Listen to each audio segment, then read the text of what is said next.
আসসালামু আলাইকুম প্রিয় ভিউয়ার্স। আমরা এই বাড়িটা করে দিয়েছিলাম ব্রাহ্মণবাড়িয়া আখাউড়াতে।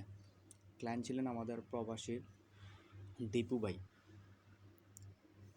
এই চমৎকার বাড়িটি আপনারা জানেন যে জানলে অবাক হবেন যে এই চমৎকার বাড়িটি করতে মাত্র আমাদের 200 মতো জায়গা লাগছে, অর্থাৎ 800 স্কোয়ার ফিটের মতো জায়গা ব্যবহার করেছিলাম।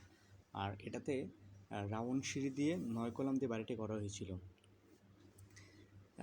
এটার যদি বিস্তারিত আমি জানাই আপনাদেরকে, তাহলে দেখবেন যে এই বাড়িটির মধ্যে রয়েছে, নিচতলে রয়েছে একটা বেডরুম, একটা ড্রয়িং রুম, একটা ডাইনিং রুম, দুটো ওয়াশরুম, একটা কিচেন, এবং কি দুইটা বারান্দা রয়েছে, দুটো ওয়াল শোকেস রয়েছিল।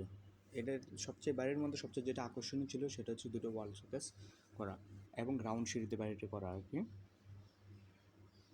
তারপর যেটা রয়েছে দোতলার মধ্যে রয়েছিল এই বাড়িটার মধ্যে যে 3টা বেডরুম, একটা ওয়াল শোকেস, দুইটা ওয়াশরুম, আর হচ্ছে ডাইনিং স্পেস রাখা যায় না, তবে ছোট্ট একটা কফি খাওয়ার জন্য ছোট একটা টেবিলের স্পেস জন্য রাখা হয়েছিল। তো আনুমানিক ব্যয় ধরা ছিল 40 লাখ। তো এখানে মনে হয় কিছু কম বেশ হইতে পারে, কারণ মালিক খুবই তৎপর্য ছিল, যার জন্য উনি এই বাড়ির মধ্যে জিপসাম ইউজ করছেন, তারপর আরও অনেক কিছু ইউজ করছেন।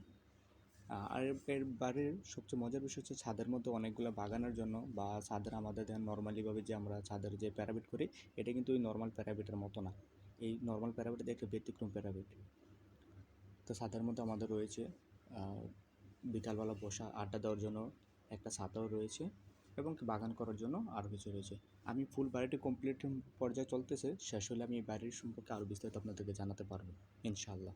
তবে এই বাড়ির বিস্তারিত জানতে অথবা এই বাড়ি করতে আপনারা যদি আমাদের সাথে যোগাযোগ করতে পারেন স্ক্রিন দেওয়ার নাম্বারে, এবং এছাড়াও আরও বিভিন্ন আরও সুন্দর সুন্দর বাড়ির বিষয় জানতে হলে আমাদের সাথে যোগাযোগ করতে পারেন।